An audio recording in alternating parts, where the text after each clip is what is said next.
وسندنا ومولانا محمدا عبده ورسوله اما بعد فاعوذ بالله من الشيطان الرجيم بسم الله الرحمن الرحيم ووصى بها إبراهيم بنيه ويعقوب يا بني إن الله اصطفى لكم الدين فلا تموتن إلا وأنتم مسلمون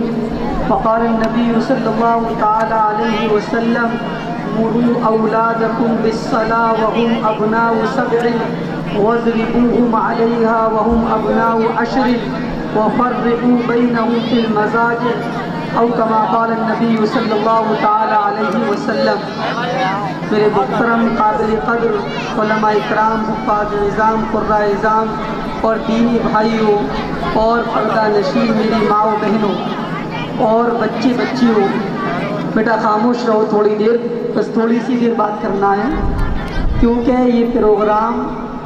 اصل میں بچوں اور بچیوں کا تھا کہ 2 سال کی کارکردگی بچوں نے کیا آپ کے سامنے پیش کی ہے، 2 سال میں بچوں نے کیا پڑھا ہے، کیا نہیں پڑھا ہے، آپ کے سامنے انہیں اپنے محفوظات پیش کیے ہیں کہ ہم نے کیا یاد کیا تھا۔ اور پروگرام کامیاب ہوتا ہی بچوں سے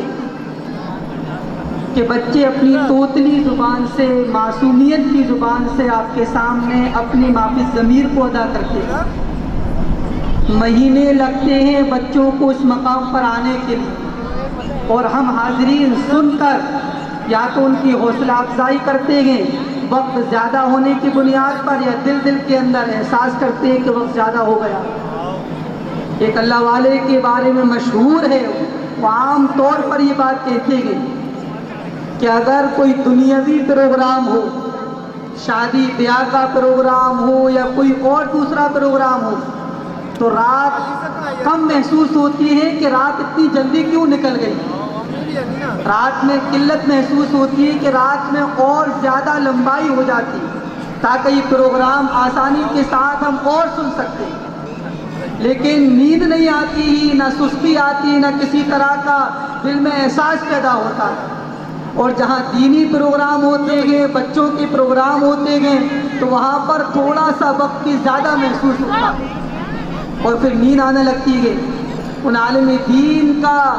کہنا ہے کہ جب روح کو غذا ملتی ہے اس کی، یعنی کہ ذکر و اذکار کی مجلسیں ہو یا کلمات اسلام کی مجلسیں ہو یا پھر اللہ کے کلام کی مجلسیں ہو یا احادیث مبارکہ کی مجلسیں قائم کی جائیں، جلسے وغیرہ کیے جائیں، تو اس وقت روح کو غذا ملتی ہے اور روح کو آرام ملتا ہے، اس کی بنیاد پر اسے نیند آنے لگتی ہے۔ اور جب شادی بیاہ کی مجلسیں ہوں تو وہاں پر روح کو سکون نہیں ملتا، روح بدن میں کانپتی رہتی ہے، اس لیے رات بھر کھڑے رہنا آسان رہتا ہے۔ اس لیے میرے عزیزوں، میرے بھائیوں، یہ دینی پروگرام کہلاتے ہیں، یہ ہمارے نونہال امت کے نونہالان امت، یہ آگے چل کر مستقبل میں یہ امت کے رہبر بنیں گے، یہ ان کے پروگرام رہتے ہیں۔ ہماری حوصلہ افزائی کرنا، ہمارا شریک ہونا، یہ ان کے حوصلے کو بڑھاوا دیتا ہے۔ یہ بچے کچھ بولنا چاہتے ہیں اور بچے کچھ فریاد کرنا چاہتے ہیں، اس لیے میرے عزیزوں، میرے بھائیوں، ہم خوشی خوشی ان پروگراموں میں شریک ہوا کریں، ان پروگراموں کو خوشی بخوشی سنا کریں، کہ ہمارے لیے سعادت ہے کہ کتنے مہینوں سے ہم شادی بیاہ کے پروگراموں میں مشغول ہیں، راتیں گزر گئی ہیں، رات کے 2 بج جائیں، 3 بج جائیں، لیکن کبھی احساس نہیں ہوتا، اور 2 سال میں یہ پروگرام پہلی مرتبہ ہو اور ہمارے دل میں یہ کلفت ہو، یہ تکلیف ہو کہ اتنا لمبا پروگرام کیوں ہو گیا۔ اس لیے میرے عزیزوں، یہ دین کے ساتھ ایک طرح کی لاپرواہی کہلاتی ہے، اس لیے ہم خوشی کے ساتھ ان بچوں کی حوصلہ افزائی کیا کریں۔ اس لیے میرے عزیزوں، میرے بھائیوں، کہ مبارکباد ہیں وہ احباب جنہوں نے اس پروگرام کو اس نتیجے تک پہنچایا۔ مکتب کے پروگرام کو کامیاب بنانے کے لیے 3 طرح کا عملہ ہوتا ہے، ایک انتظامیہ کمیٹی، دوسرا اساتذہ، اور تیسرے طلباء اور طالبات۔ یہ تینوں کے جوڑ سے یہ پروگرام کامیاب بنتا ہے۔ ایسی ایسی باتیں آپ نے اور ہم نے سنی ہیں کہ ہمارے کانوں میں وہ باتیں آئی ہیں کہ تنہائی میں ہم سوچیں کہ ان میں سے کتنی باتیں مجھے یاد ہیں، کتنی باتیں مجھے یاد نہیں ہیں۔ بہت سے احباب تو ایسے ہوں گے کہ جنہیں دعائے قنوت تک یاد نہیں، مہینے لگ جاتے ہیں، جماعت میں جاتے ہیں، چلے میں جا کر بمشکل اتحیات یاد ہو پاتی، 4 مہینے میں جا کر نماز بمشکل یاد ہو پاتی، لیکن یہ معصوم سے بچے چند مہینوں میں پوری نماز عملی مشق کے ساتھ آپ کے سامنے پیش کرتے ہیں اور آپ کے سامنے پروگراموں میں پیش کی گئی۔ اس لیے میرے عزیزوں، میرے بھائیوں، یہ ہر ایک کی ذمہ داری ہے کہ 3 طرح کے عملے کو کارگر بنانا، ان کا معاون بننا، ان کا شانہ بشانہ ساتھ دینا، کندھے سے کندھے ملا کر کھڑا ہونا کہ یہ مکتب کو کہیں شیطان کی نظر نہ لگ جائے،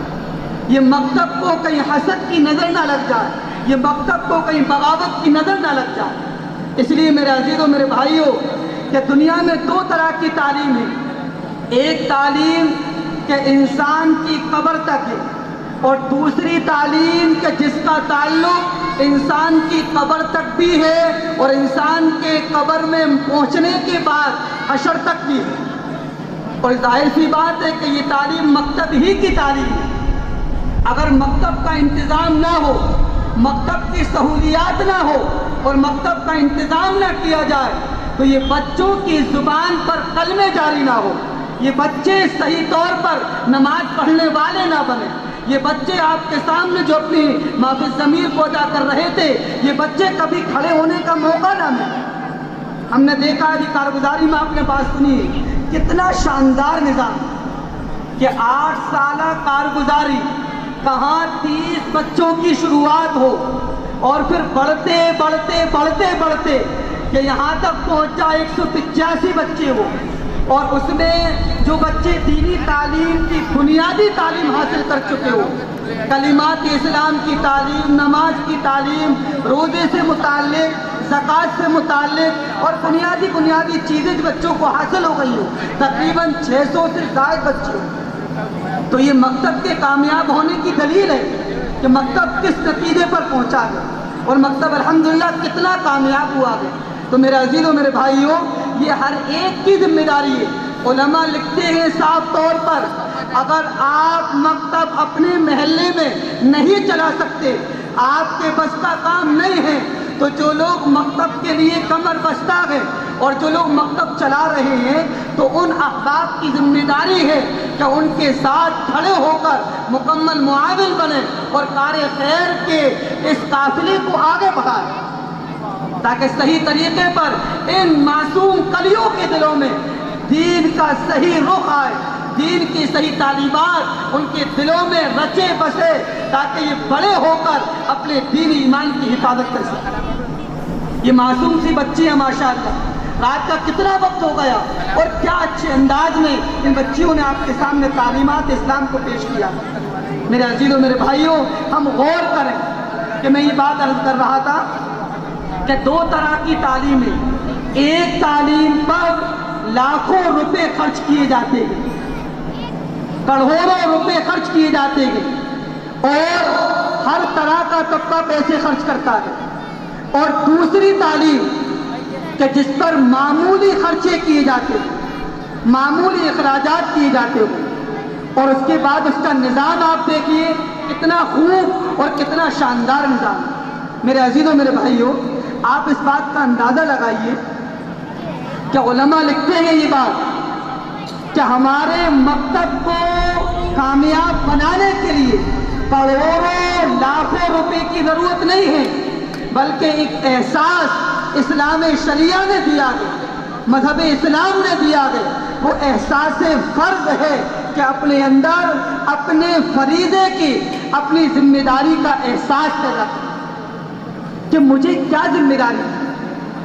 میری اپنی ذمہ داری میرے بچوں پر، میرے اہل و عیال پر، میری بچیوں پر کیا ذمہ داری ہے۔ اسے بولتے ہیں احساس فرض، کہ ہم فریضے کا احساس کریں کہ ہماری ذمہ داری کیا ہے۔ اب آپ سمجھیے میرے عزیزوں کہ بچوں کے ساتھ 2 چیزیں جڑی ہوئی ہیں، ایک بچوں کی تعلیم اور ایک بچوں کی تربیت۔ تعلیم کیسی ہو، تربیت کیسی ہو،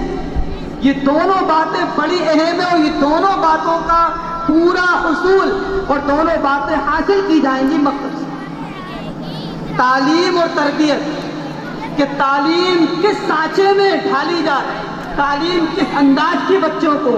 الحمدللہ ہمارے علماء نے ایک کتابچہ، ایک نصاب تیار کیا ہے، اس میں ساری تعلیمات کا خلاصہ آپ کے سامنے ہے کہ بچوں کی تعلیم اس انداز میں ہو۔ تو الحمدللہ علماء نے ہم جیسے لوگوں کو صفری کر دیا کہ آپ کو بچوں کو یہ پڑھانا ہے، اور شاندار نصاب ہے یہ دینی تعلیم کا نصاب، بہترین نصاب ہے۔ آپ بچوں کے لیے اس میں زبان کی تربیت، بچوں کے لیے اخلاقی پہلو، بچوں کے لیے حفظ سورہ کے نام سے سورتوں کو حفظ یاد کرانا، بچوں کے لیے عقائد کے نام سے عقیدوں کی تیاری کروانا، یہ ساری کی ساری تعلیم بچوں کو مکتب میں ملتی ہے۔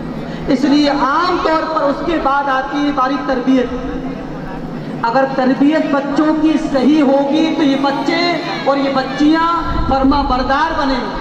اور اگر بچوں کی تربیت صحیح نہ ہو تو یہ بچے نافرمان بنیں۔ میرے بھائیوں، تربیت بچوں کی ہوگی کیسے؟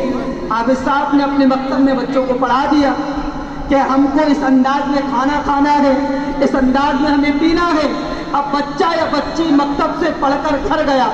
گھر پہنچنے کے بعد جو بچہ تعلیم حاصل کر کر آیا تھا، گھر کا سارا نظام اس کے الٹا پایا۔ اس نے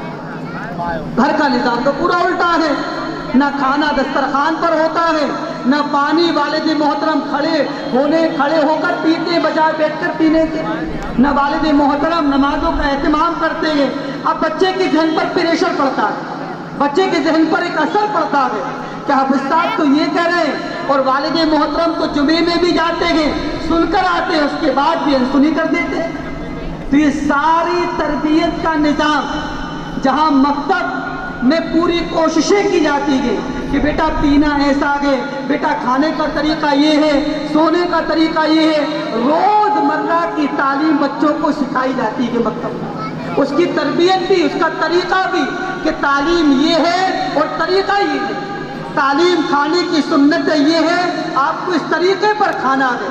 آپ کو لوگوں کے ساتھ کیسے پیش آنا ہے، اس کا طریقہ یہ ہے۔ تو میرے بھائیوں، میرے عزیزوں، علماء لکھتے ہیں یہ بات، اگر بچوں کی صحیح تربیت ہو، بچوں کی صحیح تعلیم ہو، تو یہ آگے چل کر بڑے ہو کر یہ ملک کے لیے وفادار بنتے ہیں، یہ لوگوں میں امن و امان قائم کرتے ہیں، یہ لوگوں کے درمیان بھائی چارگی پیدا کرتے ہیں، یہ لوگوں میں محبت کے گلدستے پیش کرتے ہیں کہ آپس میں نفرتوں کی دیوار ختم کرو، ہم ایک دوسرے کے غمخوار بنے، ہم ایک دوسرے کے ہمدرد بنے، ایک دوسرے کے مسیحا بنے۔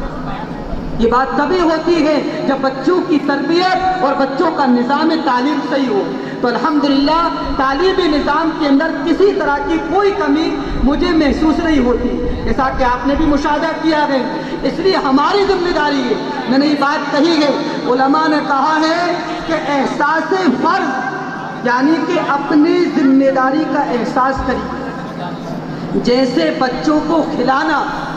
ماں باپ کی ذمہ داری ہے، بچوں کو کپڑے پہنانا ماں باپ کی ذمہ داری ہے، بچوں کے سونے کا انتظام کرنا ماں اور باپ دونوں کی ذمہ داری ہے۔ اسی طریقے سے بچوں کو دینی تعلیم دلوانا، دینی تعلیم سے واقف کرانا، دینی تعلیم پر عمل کے لیے کھڑا کرنا، یہ ذمہ داری بھی ایسی ہی ہے جیسا کہ کھانے پینے کی ذمہ داری ہے۔ ایک بات یاد رکھیے آپ، ایک گناہ ایسا ہے کہ جو متعدی ہے۔ ایک بندہ نماز نہیں پڑھتا، اس کا گناہ اس پر پڑے، اس کا وبال اس پر ہے۔ ایک بچہ اور بچی نافرمانی کرتی ہے، بچی پردے کا اہتمام نہیں کرتی، بچہ نمازوں کا اہتمام نہیں کرتا، تو آپ یہ مت سمجھیے کہ اس کا گناہ صرف بچے پر پڑے گا۔ اگر بچے کی تربیت صحیح نہیں دی اور بچے کو آپ نے بنیادی تعلیم نہیں دلوائی، اس کا گناہ اس کے گناہ میں برابر کے شریک ہیں والدین۔ کہ آپ کی ذمہ داری تھی، ہم نے پھول سے بچے آپ کو دیے تھے، پھول سے بچوں سے، پھول سی اولاد سے ہم نے آپ کو نوازا تھا، آپ نے اپنی ذمہ داری میں کیا کردار ادا کیا. اس لیے میرے عزیزوں یہ بنیادی باتیں میں آپ سے عرض کر رہا ہوں کہ ہم اپنے بچوں کی تعلیم کی فکر اتنی ہی کریں جیسا کہ بچے کے درد ہونے پر دواؤں کی فکر کرتے ہیں. رات میں اگر 2 بجے بچے کے کان میں درد ہوتا ہے، ایک ماں ہونے کی حیثیت سے بے چین ہوتی ہے اور رات بھر جاگتی ہے. اگر اس کے پیر میں درد ہے تو ماں اپنے بیٹے اور بیٹی کے پیر کی مالش کرتی ہے، باپ کو جگاتی ہے کہ دوا کا انتظام کرو، ورنہ یہ بچہ پریشان اور بے چین رہے گا. میری بیٹیوں، میری بہنوں اور میری ماں، ایسی ہی ذمہ داری ہمارے بچوں کی دینی تعلیم کی فکر کرنا ضروری ہے، ورنہ ایسا نہ ہو یہ اپنے اللہ کو بھول جائے، ایسا نہ ہو ان کی زبان پر کلمہ جاری نہ ہو، ایسا نہ ہو کہ یہ برقعے کی عادی نہ بن پائے. جب تعلیم نہیں دی جائے گی تو پھر نتیجہ یہی نکلے گا. اس لیے میرے عزیزوں، میرے بھائیوں، کہ یہ ذمہ داری کو محسوس کریں، احساس پیدا کریں کہ ہمارے بچوں کے لیے پیارے رسول صلی اللہ علیہ وسلم نے کتنا شاندار حکم دیا کہ مروا اولادکم بالصلاۃ، کہ ایک درجہ بتایا کہ بچوں کی تعلیم کس انداز میں ہو، بچوں کی سوجھ بوجھ کی عمر کیا ہوتی ہے کہ بچہ آپ کے حکم کو قبول کر لے، وہ عمر کیا ہے. اللہ کے نبی نے فرمایا کہ مروا اولادکم بالصلاۃ، کہ اپنے بچوں کو نماز کا حکم دو جبکہ وہ 7 سال کے ہو جائیں. معلوم یہ ہوتا ہے کہ 7